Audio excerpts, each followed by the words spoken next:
Hello, magandang tanghali mga kalagalag. Ito nga pala ang pagkain namin. Tara, mananghalian na tayo. Kusido ang ulam namin na lutong bicol. Tapos peritong alumahan. Ay ito yung kanin. At syempre ating sinisiman. Tara, mananghalian na tayo.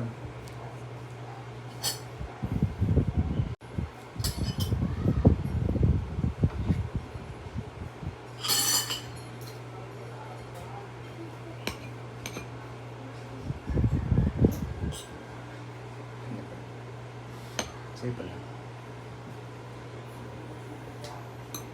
Akin.